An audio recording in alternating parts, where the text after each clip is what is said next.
Hi everyone, welcome back to another video.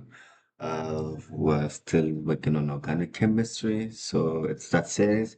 So now, on the last video, I explained what functional groups are, but I think it's much better to give them a more, a better definition actually, or a formal definition, right?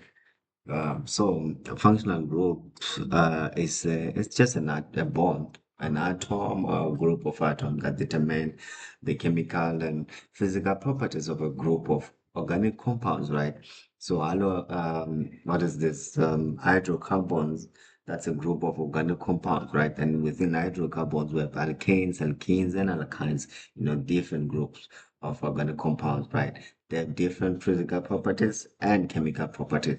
So we use functional groups to differentiate them, right? And also the functional groups will tell you what type of a group this is and the kind of properties that they share, right? So far we've seen three types of functional groups: the alkanes, the alkenes, and the alkynes. We'll see more on the upcoming videos, right? So I just wanted to make clear that a functional group could just be a bond, it could be an atom or group of atoms, right? So we'll see on some other videos that it won't just be like the way you're seeing now, but sometimes you have an O double bond, you have an H, you have a C, you see a lot of things, right? So let's just look at something else that I wanted us to define.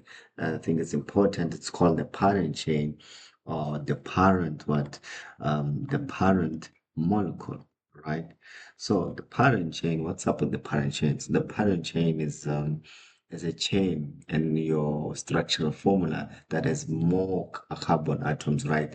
So this is for when you have because organic chemistry starts simple and then it starts getting complex, right? So I want us to take a step, bit by bit to try to get there. So we need to understand all of this, what it means. So let's just pick a different color here. I want to show you something. So this is our chain. It's the only chain you have, right? So that we know it. So by now we should know how to name this one. So this one, right? It's Yes, this is propane, right? It's an alkane, single bonds. We have three carbon atoms, so it should be a prop. So it's a propane, right? So for this one, it's not that simple. We haven't seen this one before, right? So we have two chains now. So it could either be this, right? That could be your main chain that you want to use, or it could be this one, right? So you want to find the parent chain. How do you find it? The one with more carbons. You see, so this one has four and then five, and this one has three and then five, right? So it means that the carbon atom, the main chain could be either of the two, right? Because they're the same.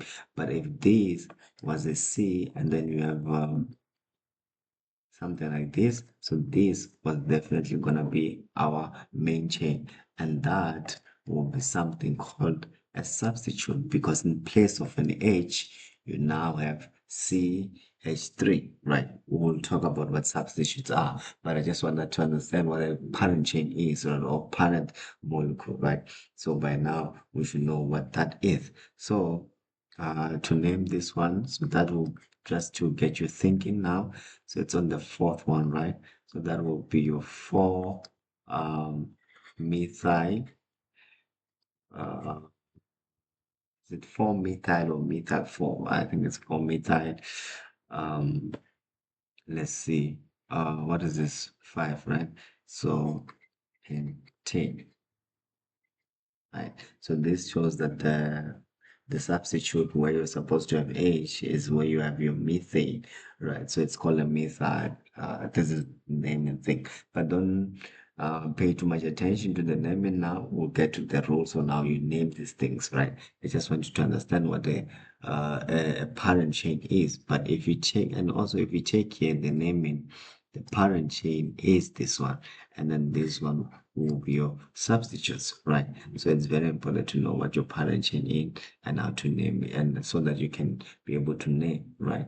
So let's just look at things called substituents, right? So what are substituents? So substituents, this could be just one atom, you see, an atom or group of atoms that replace one or more hydrogen atoms on a parent molecule, forming a new compound, right? So as you can tell from this one, right, this is a new compound, right? So yeah, I forgot to remove this. So I was doing here because it will not be a pentane anymore. It will be hexane, right? So this, right, was the main. This was the main uh, so let's just take this one as the main parent, right, on the monomer code, right? But now, instead of an H, you have something else. That's what we call the substituent. It could be an atom or group of atoms. In this case, we have a group of atoms, three H atoms and one carbon atom, right? So that's a substituent. So these will no longer be pentane as it will be before without that substituent, but with an H, it will now be something new, a new compound. It's not the same as a pentane anymore, right? It's a different thing. It's not even what is this, an alkane anymore, right? It's something new, is it? But we'll get to that. We just now defining what substituents are, is it? So these are your atoms or group of atoms that you replace an H atom on a parent chain or a group of H atoms or two or more H atoms, right? So we have types of substituents. We have the alkyl groups. Also the alkyl groups, right? It's this one. So this alkyl is just meant to show that these are your hydrocarbons, right? It could be alkane, alkyne, alkyne. Is it? So it's in place of H, you just replace it with a what? With a hydrocarbon. In this case, and this is our methane, CH3, right? It's our methane, right? If it will be a methane if it had if this side was bonded to an H, right? So instead so it's not a methane, right? But since um we have one carbon atom, we know that if we have a one carbon atom, the prefix will always be a what? A meth. So this will be a meth, right? And the suffix will be a YL, right? It's a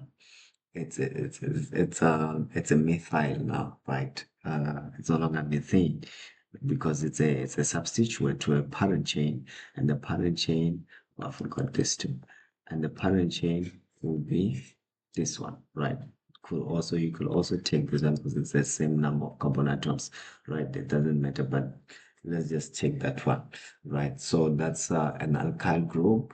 Uh, you see, so it doesn't have to be only an alkane, it could also be an and the parent chain could also be what? An alkene, right? Or an alkyne, you see. So and then this will be a substituent because in place of an H, we have an alkyl, right? And same thing. So this substituent, as you can see, since I've already said that that one will be methyl because you have one atom group, one carbon atom. If we have two now, this will change. You know, the naming will change now, and it will be what? It will be an insight, right? You see, but that will depend on if that one was still the main chain, right?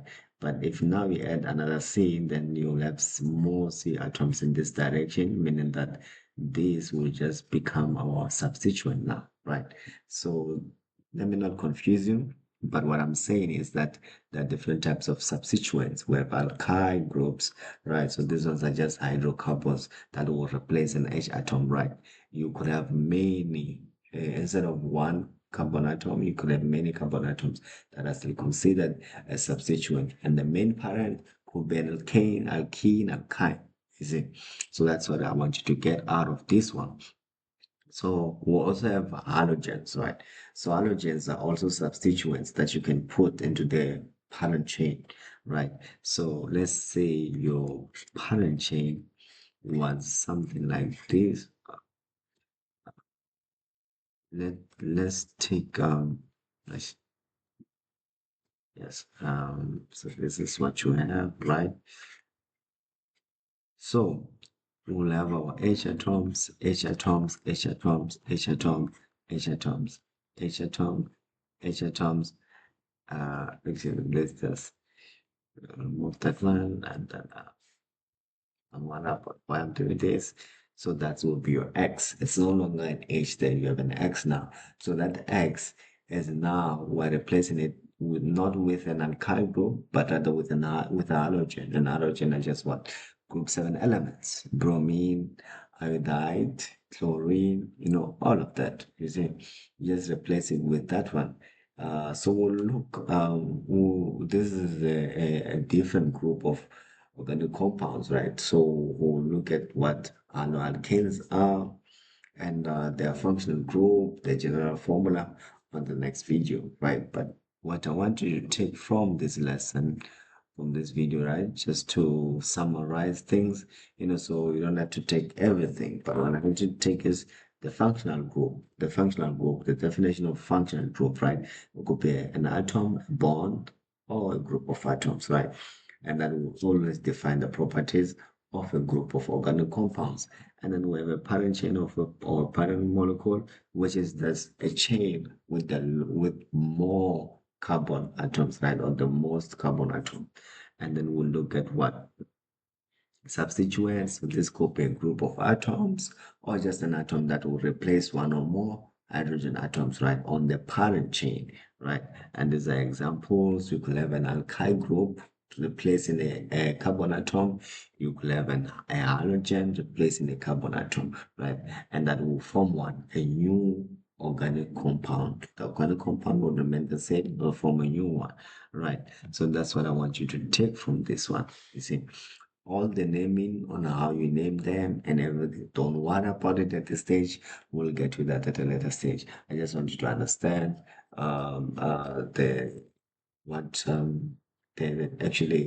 the name, the weights, right? What are substituents, what are halogens? When you talk about alkyl groups, what is that? The functional group, what is that? And how does it look, right? So yeah. This is all for today's video. We'll meet again and then we'll talk about alkynes, right?